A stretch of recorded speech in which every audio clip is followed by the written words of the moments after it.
क्या पढ़ाया था कल मैंने?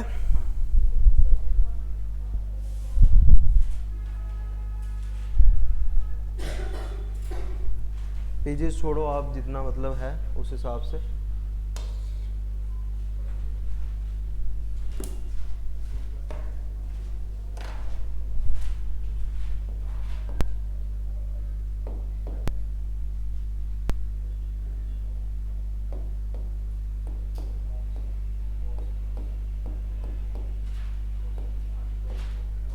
Social contract by lock.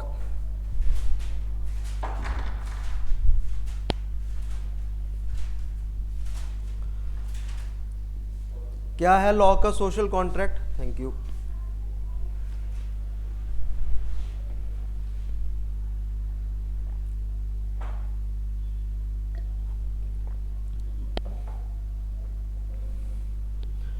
Lock का सोशल कॉन्ट्रैक्ट क्या है Muzaffar?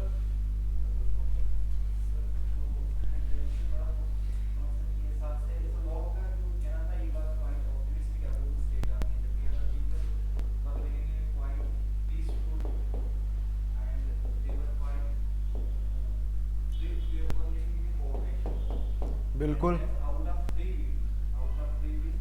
It was time of peace, it was time of goodwill and it was time of mutual assistance. ठीक है, तो क्यों आए फिर कॉन्ट्रैक्ट में? What was the need of the contract? There were certain inconveniences, inconvenience like there was no common authority, everybody was the judge of his own cause. I explained them the concept of nemo judex yesterday. What is nemo judex? क्या है बताया? जिनको कल बताया वो बताएं।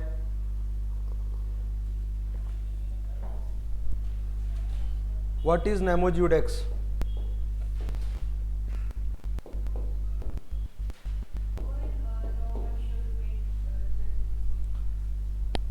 No one should be judge in his own cause. When there will be so many authorities who will make the law, who will execute the law and who will adjudicate the law, क्या होगा? There will be interference. ठीक है, that will not be implied. हाँ ठीक है, nemo judex in causa sua। ठीक है, इसका मतलब क्या हो गया? No one should be the जज of his own cause and what, and not allowed to have bias for the rule. Second inconvenience क्या थी? There was lack of certainty. Law कहता है कि अगर if there is a balance between what passion and reason in the human, but there is no guarantee that this balance will always remain। ठीक है, ये हो सकता है ऐसा भी कि जो पैशन है, it might at some point it will overcome the reason, dominate करे reason को। at that point there is no guarantee there will be peace। तो man enters in the contract to remain in peace। ठीक है, law का contract क्या था? Single contract था, double contract था? डबल कॉन्ट्रैक्ट था। फर्स्ट आउटकम क्या थी लॉ के कॉन्ट्रैक्ट की, सोशल कॉन्ट्रैक्ट की? सिविल सोसाइटी, सिविल सोसाइटी थी। सेकंड क्या थी? गवर्नमेंट। सिविल सोसाइटी क्या है? What is civil society?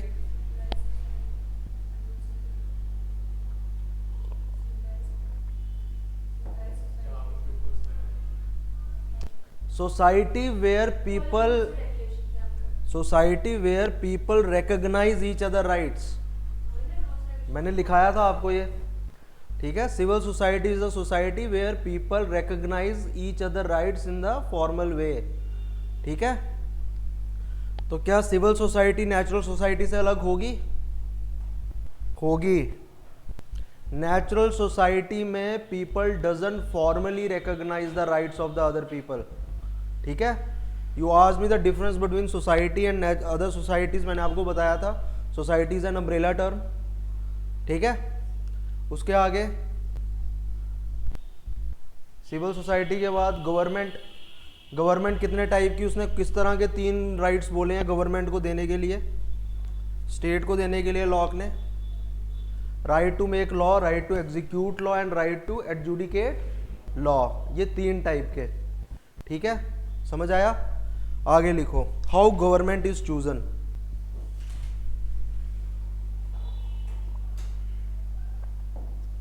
How government is chosen. मैंने आपको कल क्या लिखाया था? जो गवर्नमेंट होगी it will be based on the form of what? Consent. Locke is the supporter of majoritarian form of democracy, majoritarian form of government. ठीक है, तो क्या होगा माइनॉरिटी का फिर? देखो, will take the example of the India. हमारे यहाँ पर क्या है? First past the post system. ठीक है, यहाँ पर क्या होता है? If somebody acquires majority of the votes voted, तो क्या वो बन जाता है representative. What about the other sections? 2 minute के लिए मान लो देर 100 पीपल आर देयर। ठीक है, 100 लोग हैं, 100 लोगों में क्या हो रहा है? वोट दे रहे हैं किसी एक इंसान को, मतलब रिप्रेजेंटेटिव उसको बनाने के लिए। और उसमें कितने कंटेस्ट कर रहे हैं? एक पोस्ट है और उसमें 5 लोग मतलब पार्टिसिपेट कर रहे हैं। ठीक है, अब एक इंसान है, उसको 30 वोट्स मिल जाते हैं आउट ऑफ 100। ठीक है, 30 मिल गए, बाकियों को मतलब लगा लो आप, किसी को 25 मिले, किसी को 20 मिले, 30 से कम मिले बाकी 4 को। जिसको 30 मिले और बाकी 4 को मिला के जितने मिले वो तो 80 है ना। तो 80% of the people they are dissatisfied, sorry 70% of the people, 70 लोग तो उसको नहीं दे रहे ना वोट, जो 30 वोट लेके जीता है। तो 70 लोग तो मतलब दुखी हैं। तो majority of the majority consent कहाँ हुआ फिर? ये ड्रॉबैक है। जिन 30 लोगों ने वोट दिया, जो रिप्रेजेंटेटिव बना, उन्होंने अपनी कौन सी कंसेंट दी? They have given their explicit consent. ठीक है,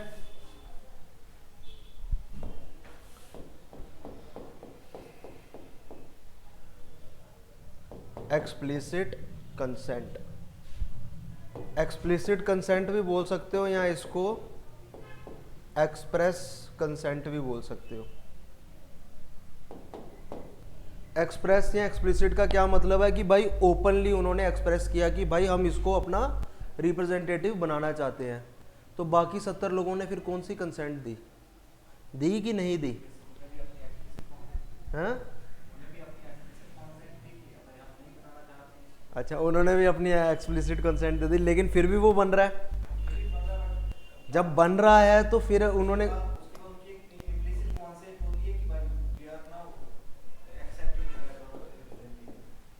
लॉक बात करता है इसकी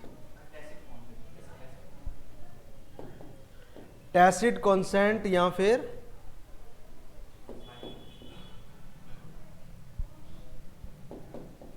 देखो, जो 70 लोग हैं जिन्होंने मतलब जो जीता उसको वोट नहीं दिया, 30 लोगों ने दिया, बाकियों ने 30 से कम दिया, लेकिन फिर भी 30 वाला जीत गया। फर्स्ट पास द पोस्ट के हिसाब से, मेजॉरिटी के हिसाब से जीत गया वो। ठीक है, लेकिन बाकी लोगों की क्या होगी इसमें? Tacit consent. टैसिट कंसेंट क्या होती है? तो Y it is called silent consent? दिया तो नहीं उन्होंने, फिर साइलेंट कंसेंट किस चीज की हुई?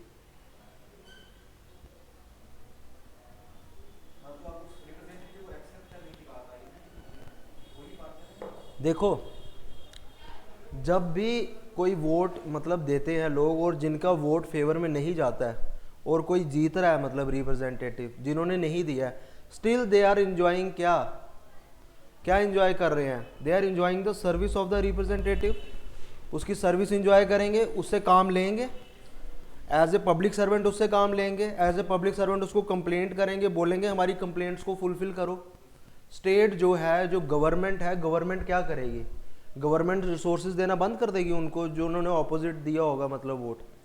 2 मिनट के लिए मान लो आज की डेट में बीजेपी मतलब पावर में है, जिन्होंने कांग्रेस को वोट दिया हुआ है, तो क्या बीजेपी ने कांग्रेस को जिन्होंने वोट दिया उनका क्या खाना पीना बंद हो गया? काम तो उनका भी चल रहा है। They are enjoying the resources of the government. ठीक है। तो basically these are the resources of the state, not the government. Government क्या है?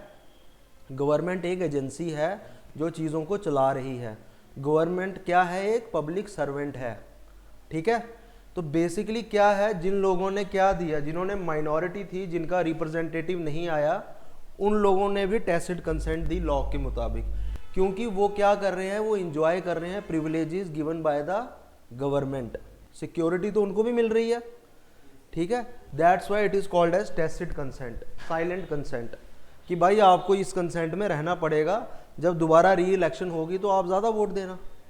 ज़्यादा लोग अगर मतलब किसी एक पार्टी के फेवर में हो गए, वो वोट देंगे तो वो पार्टी जीत जाएगी, ठीक है। So law talks about to types of consents, explicit consent and tacit consent. समझ आया? गवर्नमेंट भी इसी तरह काम करती है। लॉ का ये प्रिंसिपल हमारे ऊपर, हमारी गवर्नमेंट का जो सिस्टम है, जैसे हमारी डेमोक्रेसी चल रही है, उस पर भी अप्लाई होता है, ठीक है। समझ आया? कशिश, क्या होता है टैसिट कंसेंट?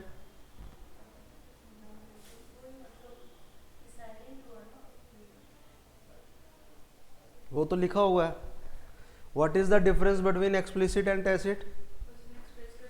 वो भी लिखे सामने लिखा हुआ है। समझ आया आपको how the majoritarian form of government works? देखो, there are two types of majoritarian form of government. One is first past the post and second is technically majority वाली, जो 50% से ऊपर लेगी, ठीक है। Proportional representation is a different thing, उसमें multiple votes दिए जाते हैं, उसमें दो टाइप के सिस्टम आता है, एक लिस्ट सिस्टम होता है और एक पार्टी सिस्टम होता है, ठीक है। वो डेमोक्रेसी में पढ़ाऊंगा मैं आपको। Basically it comes in the election, ठीक है। पेपर आपका जो है ना, सॉरी कंपैरेटिव वाला, उसमें थोड़ा सा है इसके बारे में, ठीक है। चलो लिखो, government is based on the consent of the governed. Government is based on the consent of the governed. Hence, those who get majority will form the government. Those who get the majority will form the government. Bracket में लिखो theory of representative democracy. Theory of, law को बड़े ध्यान से समझना, आगे democracy में बहुत काम आने वाला है। And there is a complete topic of your democracy, theories of democracy. Those who get majority will form the government, bracket में लिखा theory of representative democracy and majoritarian model of democracy, and majoritarian model of democracy.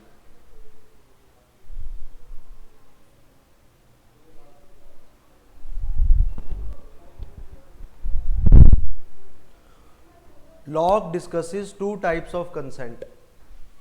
Locke discusses two types of consent.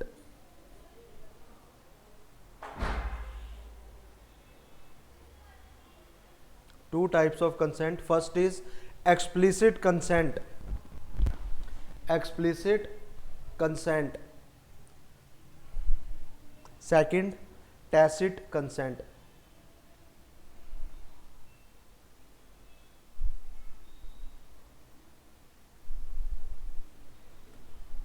Once government is formed,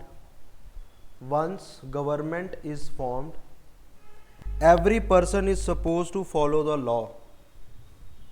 Every person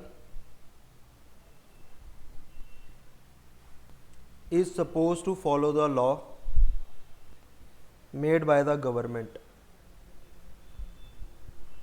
Made by the government.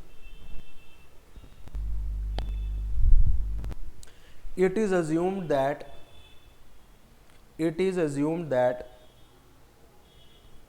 explicit consent of the majority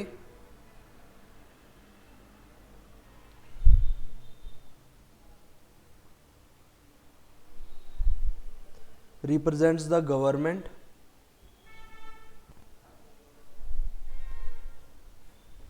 whereas minority also represents the government, minority also represents the government,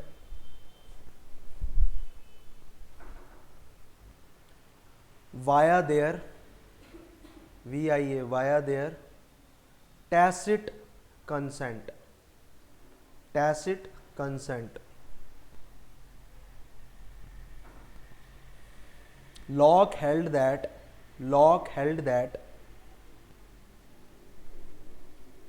if anybody enjoys or accepts the benefits of the government,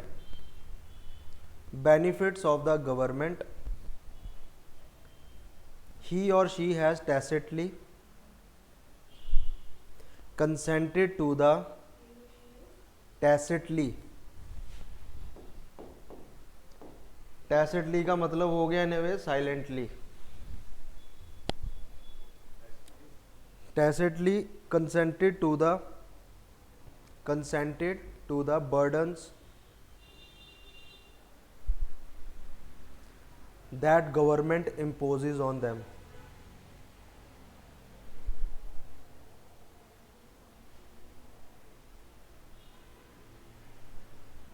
ठीक है, देखो lock जो था, lock कहता था कि government क्या है, असल में गवर्नमेंट एक ट्रस्ट है और पीपल क्या है उस गवर्नमेंट के ट्रस्टी हैं। ठीक है, तो लॉ कहता था कि टाइम टू टाइम इलेक्शन होनी चाहिए।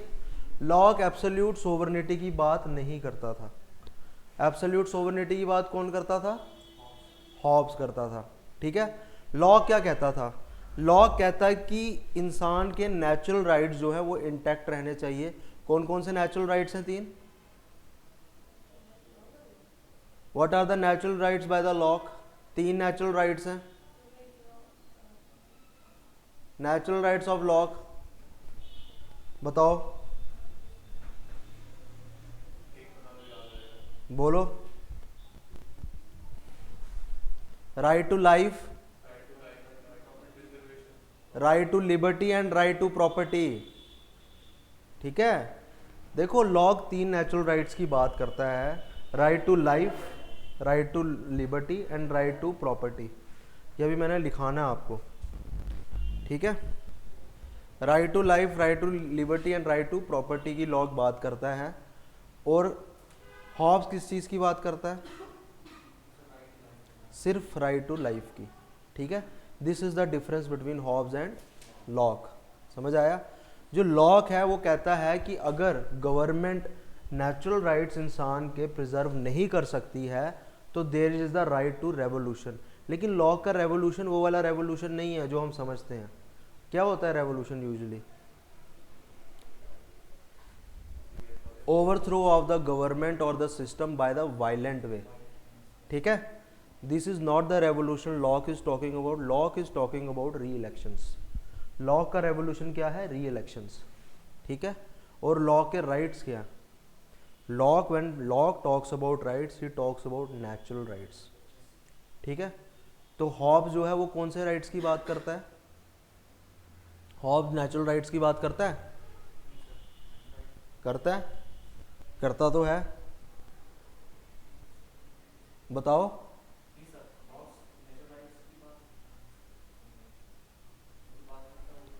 सोच के बताओ। हॉब्स लीगल राइट्स की बात करता है, नेचुरल राइट्स की बात नहीं करता है। लीगल राइट्स को कौन सा लॉ चलाएगा? Positive law. समझ आया? लिखो, scope of government authority.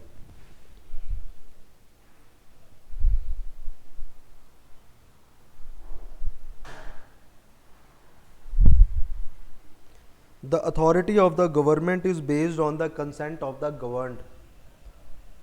The authority of the government is based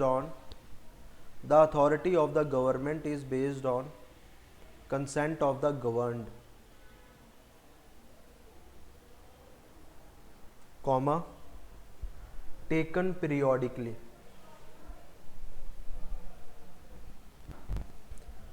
तो अगर बात करता है लॉ टेकन पीरियोडिकली की, तो क्या सोशल कॉन्ट्रैक्ट बार बार होगा?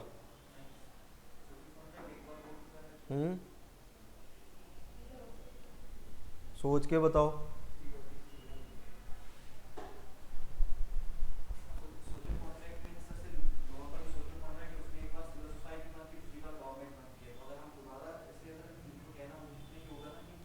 लॉ की जो सेकंड आउटकम है वो बार बार आएगी, ठीक है। तो टेक्निकली लॉ का सोशल कॉन्ट्रैक्ट जो है वो एक किस्म से एक ही बार है, लेकिन उसकी जो सेकंड आउटकम है वो बार बार आएगी, ठीक है। समझ आया? तो लॉ का कॉन्ट्रैक्ट डबल कॉन्ट्रैक्ट इसीलिए है, ठीक है। हॉब्स का सिंगल कॉन्ट्रैक्ट है, एक बार में स्टेट बन गई तो बन गई। लेकिन लॉ क्या दे रहा है? लॉ यहाँ पर एक अच्छी अपॉर्चुनिटी दे रहा है, he is giving an open choice. कह रहा है कि अगर जो है स्टेट सही काम नहीं करती है तो periodically over and over there will be new formation of the government, but law talks permanently about the government, ठीक है। तो जो गवर्नमेंट है सेकंड आउटकम वो तो बार बार आएगी, लेकिन गवर्नमेंट चूज तो करनी ही पड़ेगी ना। गवर्नमेंट तो मतलब ऐसा नहीं है ना कि आप कुछ और चूज कर लोगे। That's why contract is static, ठीक है। आगे लिखो, government is a trust. Next point, government is a trust and people are the trustees, and people are the trustees of the government.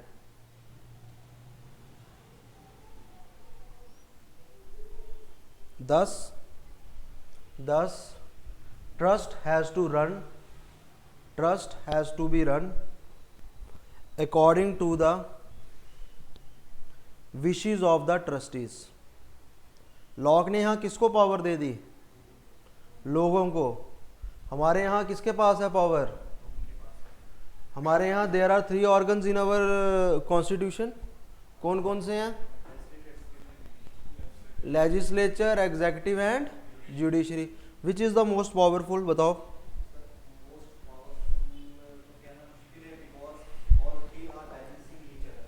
Which is the most week?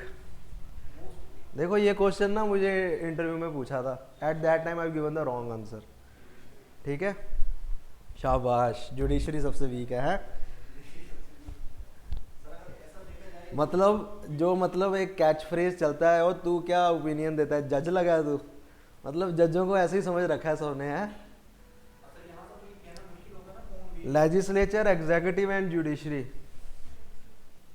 Which is the most powerful organ and which is the most weakest organ among the 3? बताओ, दिमाग लगाओ। हैं?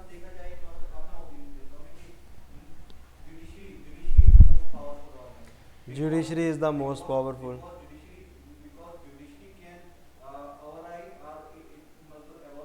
आपको क्या लगता है? ठीक है, आपका जुडिशरी हो गया, आपका?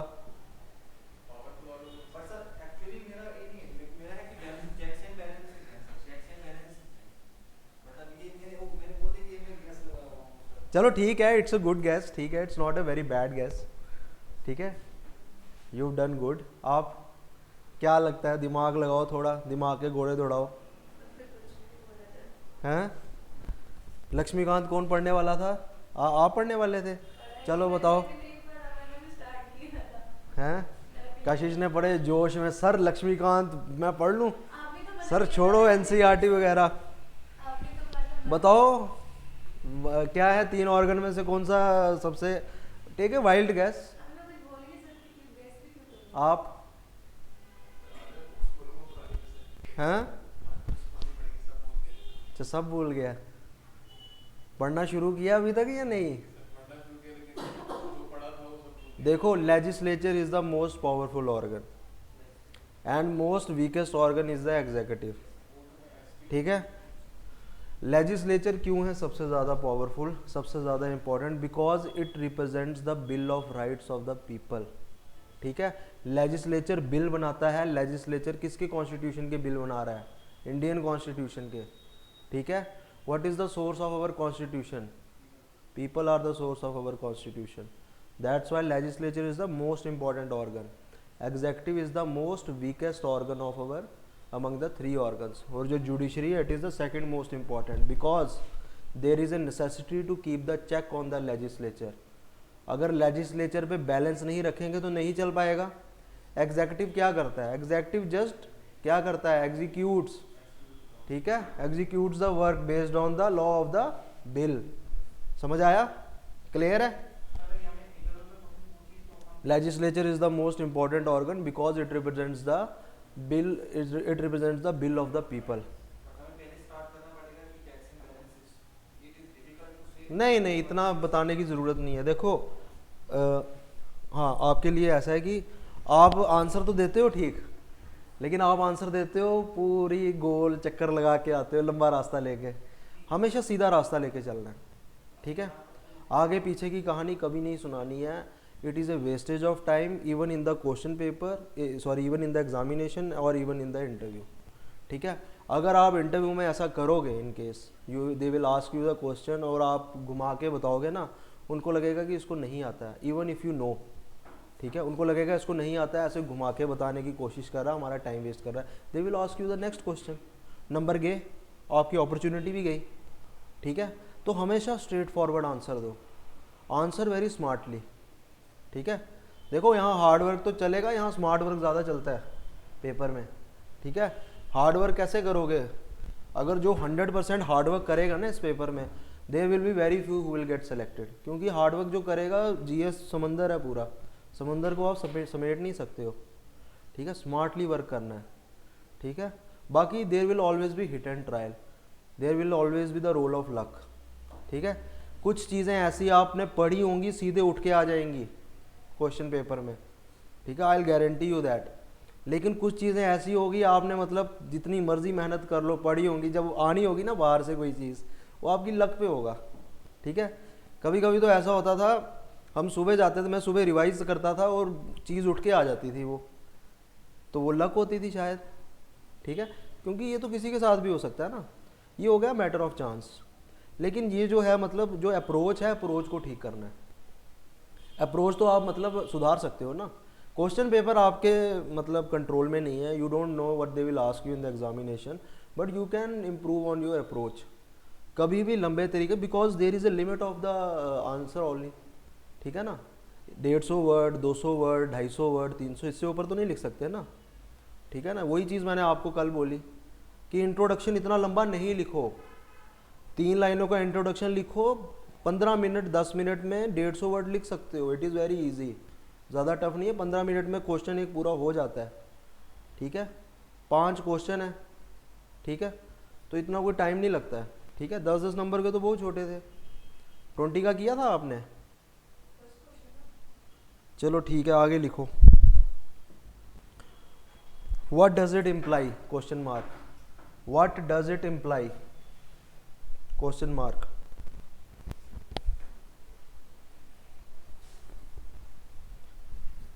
Original power lies with the original power lies with the people. Original power lies with the people, and government enjoys only delegated powers. And government enjoys only delegated powers. Delegated क्या होती हैं? What is delegation?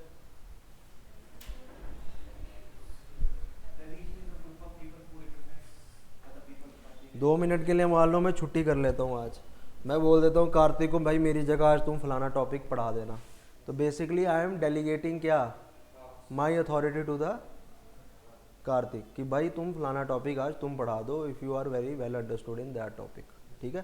That is delegation. Public administration में क्या होता है, जो नेता लोग होते हैं ये क्या करते हैं, ये ब्यूरोक्रेट्स को क्या बोलते हैं कि आप मतलब फॉर्मुलेट करो पॉलिसीज़ को। काम असल में फॉर्मुलेशन का किसका, पॉलिसीज़ का।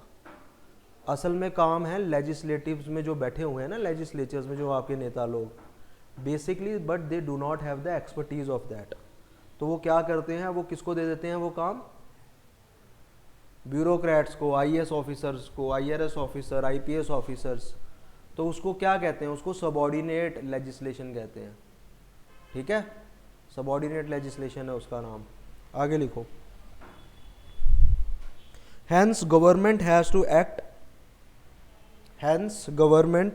act according to the wishes of the people.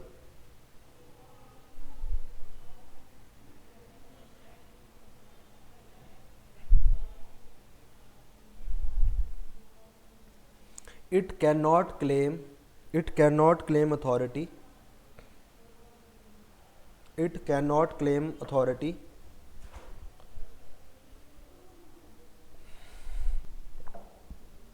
to make law for which people have not given consent. हमारे यहाँ पर है ऐसा? क्या गवर्नमेंट वो लॉ नहीं बना सकती जिस पे लोग मतलब कंसेंट नहीं देते? People have not given consent, ऐसा है?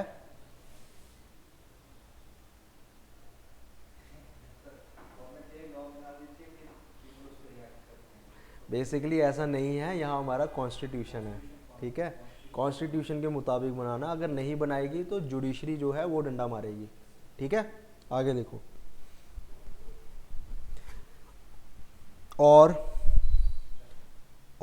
कंसेंट के आगे और on those matters which have not been delegated, which have not been delegated.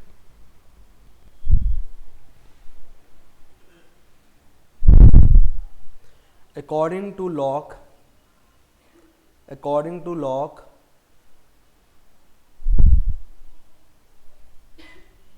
according to Locke, man has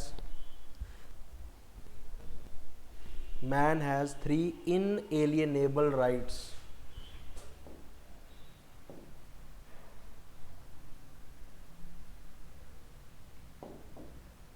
ये है spelling. Man has three inalienable rights. क्या होता है inalienable?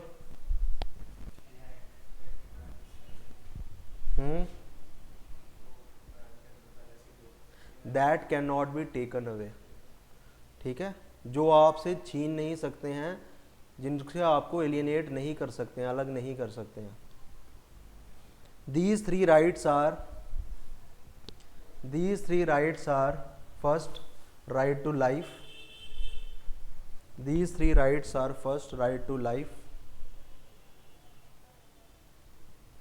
right to liberty, third क्या है? right to property.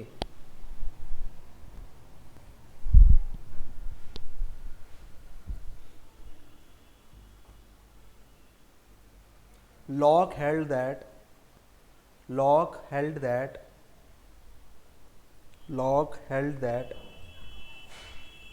above three rights are absolute rights. Above three rights are absolute rights of man,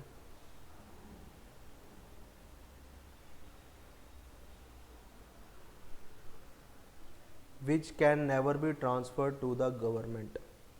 Which can never be transferred to the government.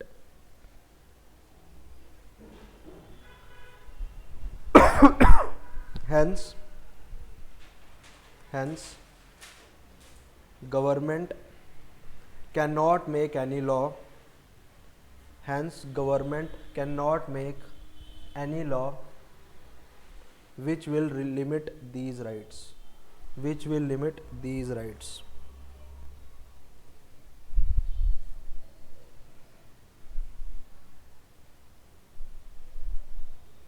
According to Locke,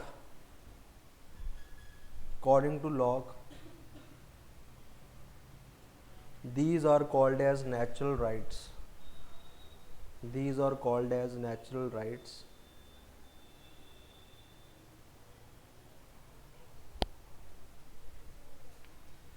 And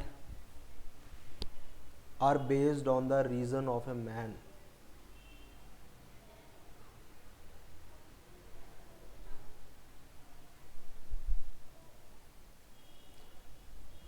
Government can only protect these rights.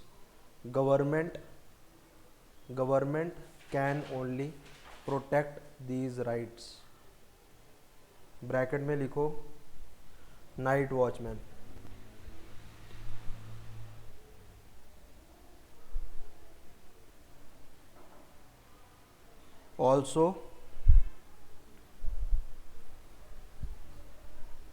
Government has no authority. Government has no authority to limit the natural rights of the people. To limit the natural rights of the people.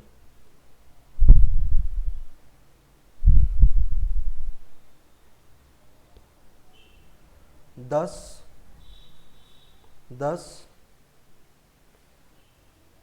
as Locke said, right to life, liberty and property are man's property.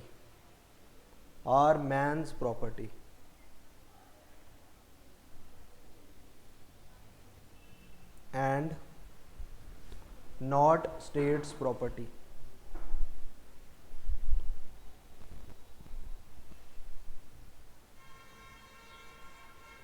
Thus man has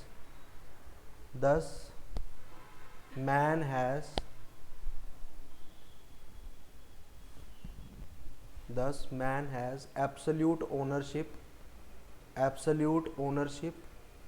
over natural rights.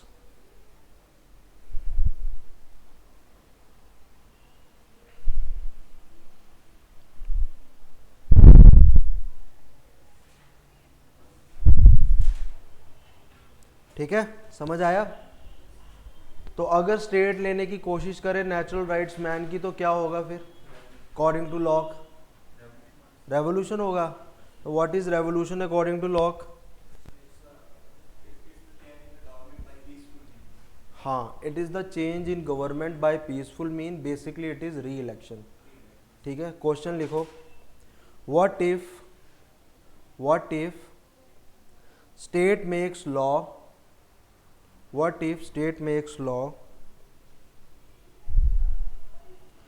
deprive a person from his right to life, liberty and property?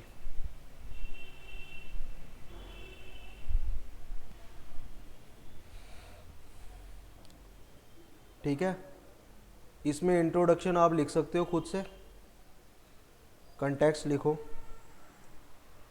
According to Locke, in such situation,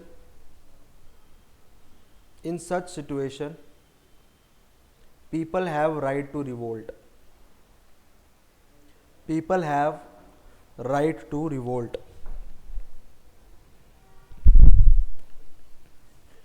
However,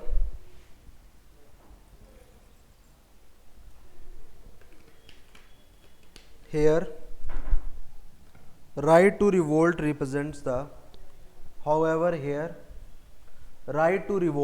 represents the liberal approach to revolution,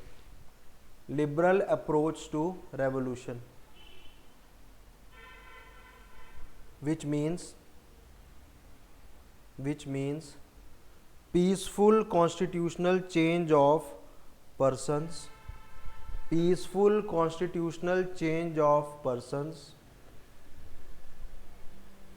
who are ruling.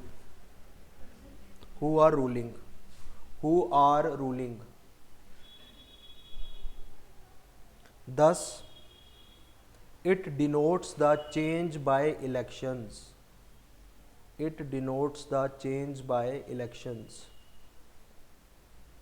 ठीक है, आगे लिखो. with respect to right to revolution, Locke gives certain conditions also.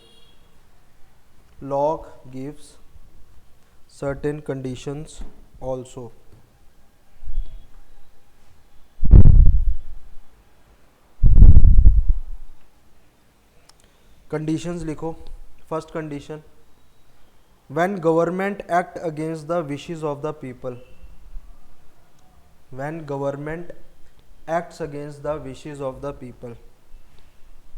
Second लिखो,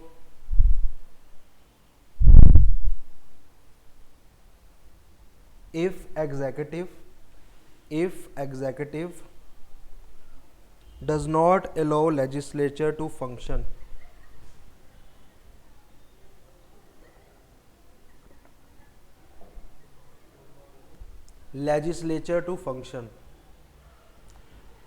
देसी भाषा में बोला जाए तो अगर ब्यूरोक्रेट जो है वो नेता लोग को अगर काम नहीं करने देंगे, पार्लियामेंट को फंक्शन नहीं करने देंगे, then people have right to revolt. Why अगर मैं आपको एक एग्जांपल बता रहा हूँ, ठीक है, एग्जांपल इसी पे है। ब्यूरोक्रेट्स हैं हमारे, वो नेता लोग को हमारे पार्लियामेंट में काम नहीं करने देंगे, तो लॉ कहता है people have right to revolt. Y?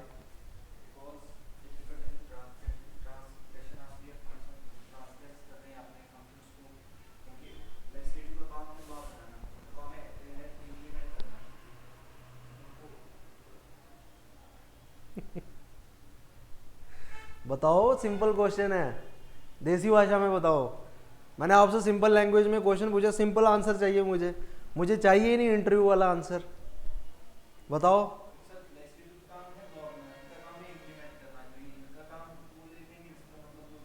इसका सीधा आंसर दो ना, इतना घुमा के क्यों देना है, बताओ।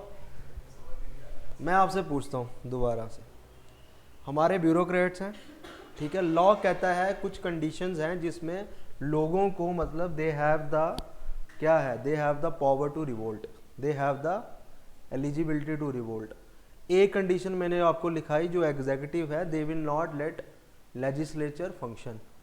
तो आज की डेट में मान लो जो ब्यूरोक्रेट्स हमारे आईएएस हो गए, स्टेट सिविल सर्वेंट्स हो गए, ये सब मिलके मान लो जो नेता लोग हैं, those who are the part of the parliament, those who are part of the state legislatures, इनको काम नहीं करने देते हैं, then according to law people have right to revolt. तो लोगों का क्या लेना देना, why people are revolting?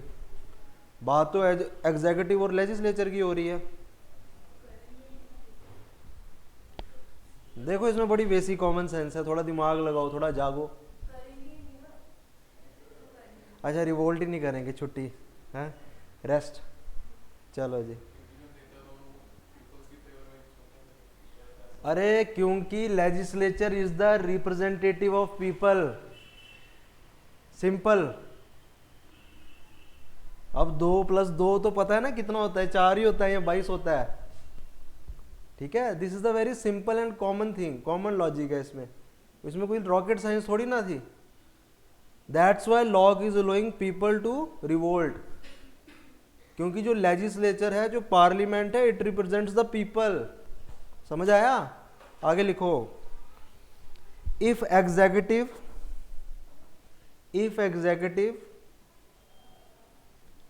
Next point, if executive does not implement the laws passed by legislature। समझ आया? अब ये भी द लेजिस्लेचर, अगर लॉज लेजिस्लेचर पास कर रहा है तो कौन पास कर रहा है असल में? People. Legislatures are the representative of people themselves, ठीक है। 4th लिखो, if executive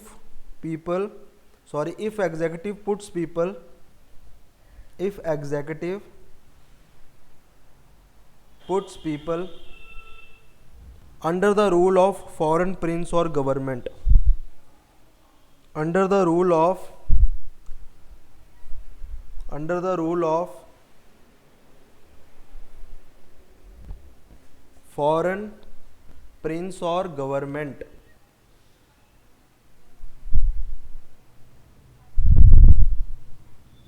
फिफ्थ लिखो,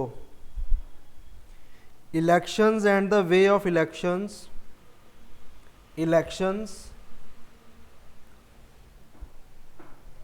and the ways of elections are implicated without any consent,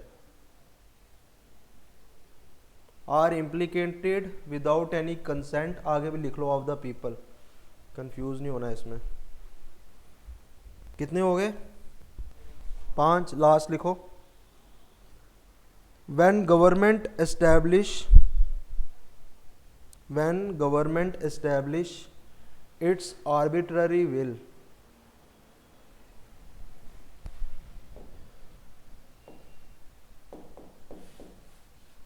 when government establish its arbitrary will instead of laws.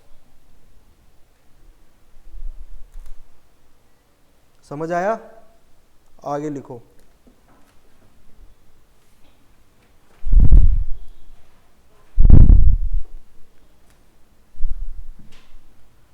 According to Locke,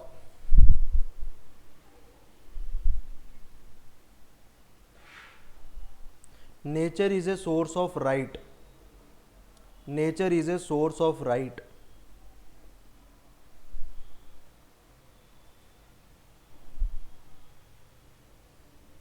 And in the state of nature,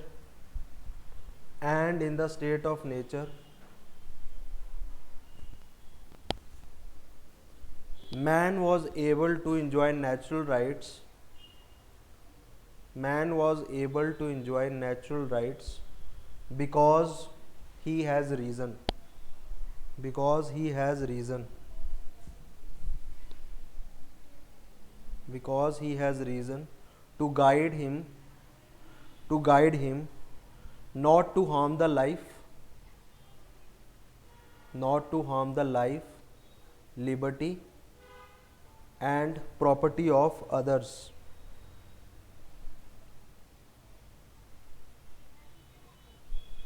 ठीक है, हुआ clear? अब जो lock है, basically lock ने theory of rights दी थी. Theory of rights क्या थी लॉक की?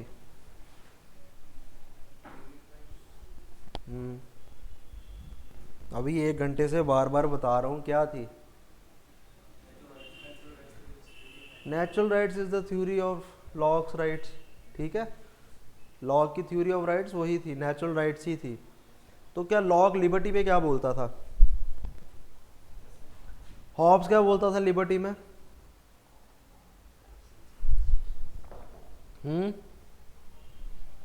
हॉब्स क्या बोलता था लिबर्टी पे?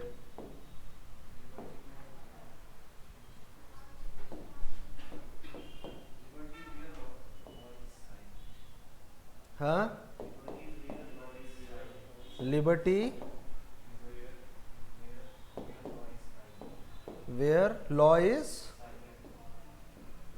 Is silent. तो लॉ क्या बोलता था?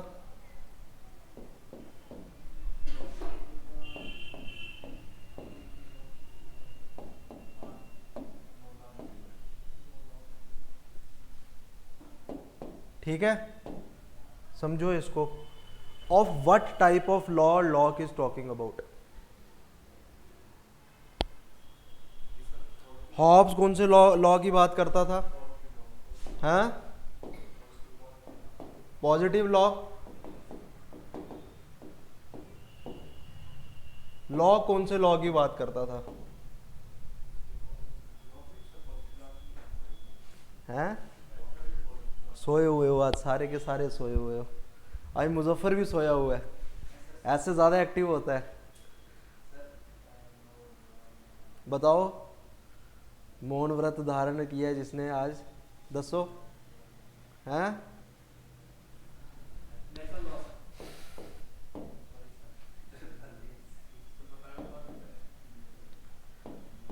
Lock was the proponent of natural law.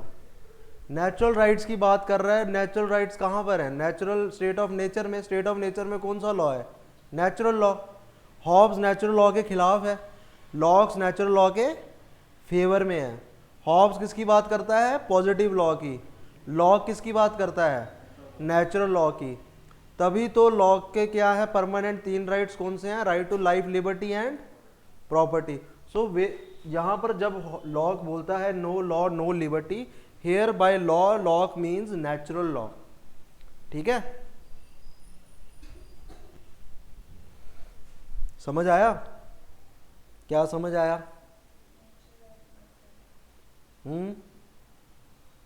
Clear हुआ ये? लिखो Locke's theory on rights, Locke's theory on rights,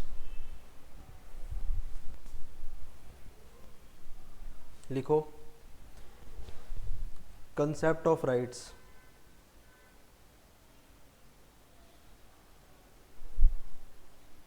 According to Locke,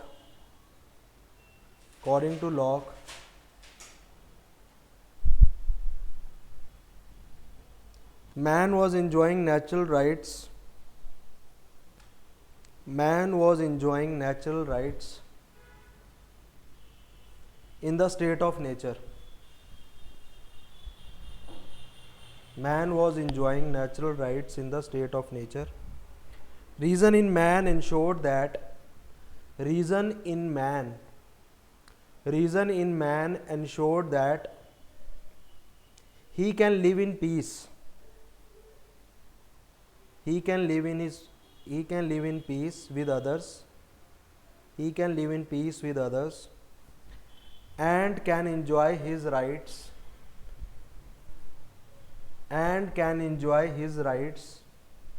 while others do the same.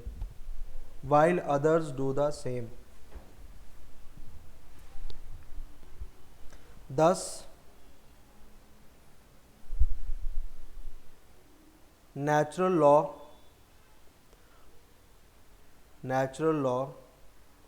based on reason of the man was able to maintain order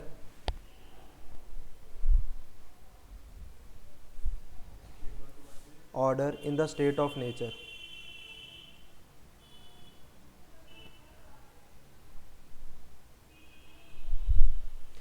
Man was able to enjoy these natural rights.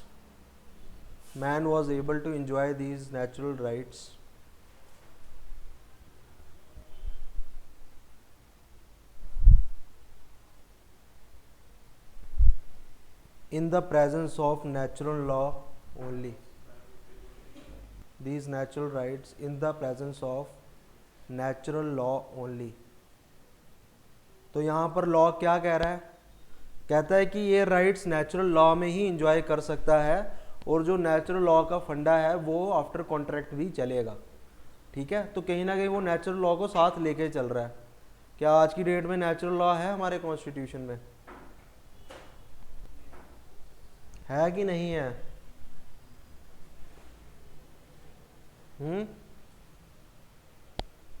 नहीं है? Then what is article 21? What is article 14? What is article 19 which is called the golden triangle? देखो ये चीजें आपने पढ़नी है आगे। ठीक है, आपको थोड़ा ब्रीफ में बता रहा हूँ because basically you are not familiar with the constitution. ठीक है, और मैं आपको कॉन्स्टिट्यूशन के साथ कंपेयर करके बता रहा हूँ सारी चीज़ें। ठीक है, that's why you are little confused, but stick to the Locke's theory. ठीक है, लेकिन जो लॉग पढ़ा रहा है ये हमें आगे भी काम आएगा। जो लॉग बता रहा है ये आगे भी चीज़ें आएंगी। ठीक है, समझ आया? बाकी का हम, चलो टाइम हो गया अब तो, बाकी का कल, चलो थोड़ा सा लिख लो 5 मिनट में, बाकी का कल बताते हैं। कहाँ तक लिखाया? हाँ, in the contract man has not transferred all of his rights. In the contract, man has not transferred all of his rights. Man has transferred only 3 rights. कौन कौन से थे 3 rights? That is right to make law, right to execute law and right to adjudicate law. ठीक है, आगे लिखो, right to life, liberty and property. Right to life, liberty and property are इनएलिएनेबल,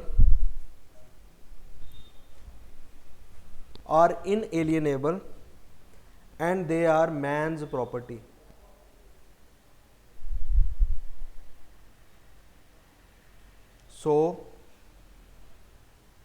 So if any law takes away these rights, so if any law so if any law takes away these rights, it will be considered as invalid. It will be considered as invalid.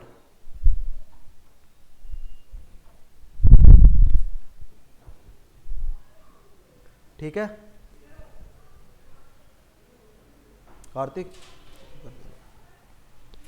बाकी का मैं आपको कल बताता हूँ, ठीक है। अभी जो डाउट्स वगैरह हैं उसको